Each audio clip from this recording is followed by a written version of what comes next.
this house before we were ready to stage it, before we'd done anything, and I told you we were going to stage it. Well, today I brought in Holly Bellamy with Holly Bellamy Interiors, and Holly staged the house for me and gave an opportunity for buyers to really see what they can do with the house. So I'm going to turn it over to Holly and let her tell you what she did. Awesome, thank you, Kim.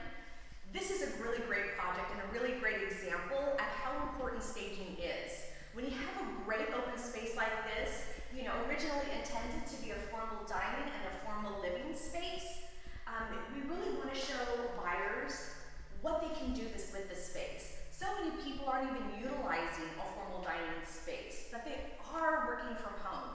So it was really great that we staged this little area as an office space. And honestly, the whole space could be a great big office space. You could even build it in a wall and do some French doors and close the space off to the rest of the house. Or it could be all formal dining for those who like to entertain a lot. Or it could be a great big living space as well. Just switch out the chandeliers and the light fixtures, change it up a little bit, and it can really be what you want. But when we're staging, we just really want to show how the space can be used and give some ideas to those potential buyers. Awesome. So as we come in, when Holly and I stage houses, we typically only stage the main living area as buyers are walking in the door, because really you sell the house based on their emotion as they're walking in and really getting a feel for the bones of the house. So it's most important that we stage the main area of the house. So the next part we did would be the family room and the kitchen. So I'll have her tell you a little bit about what we did in the family room. This is another great example of why it's important to have some furniture in an open concept plan. Because we've got walkways going this way, that way, and then all the way around. So it would be really difficult for potential buyers to see how this room could be laid out. Can they fit their sofa? Can they fit their favorite comfy chair, for example? So we've set it up with just the basics, because that's all you need for staging. We just need the basic elements to tell the story to the potential buyers. So we've got the sofa, we've got the chair and the coffee table. You can see that there's plenty of space, even additional space for an extra chair here. We do like to keep this area open, at the entrance of the house, so it feels very warm and inviting and welcoming.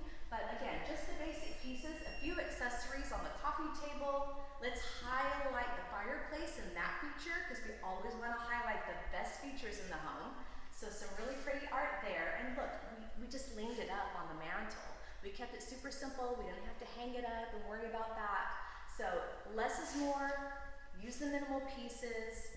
Tell the buyers what will fit and how they can utilize the space. So I think it's important to point out that when Holly is staging homes, she uses what the seller has in their home. So all the furniture that you see is stuff that we just repurposed that they already had. So it isn't like we brought in furniture. We just brought in a few pieces of art that we have that we just keep on hand. But other than that, all the big stuff is really all of their stuff, so that we can show buyers, okay, this is where everything is going to go.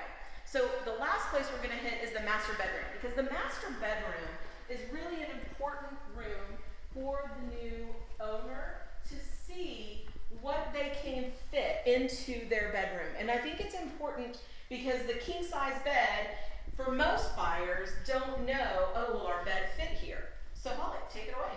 Exactly, and again, we don't have to have a beautiful bed with a headboard and a footboard and all of that jazz. We just need the basics to tell the buyers, okay, here's where your king bed would fit.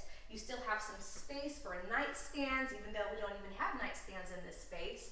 Some art to just fill in since we don't have a headboard, and white bedding. Here's a tip.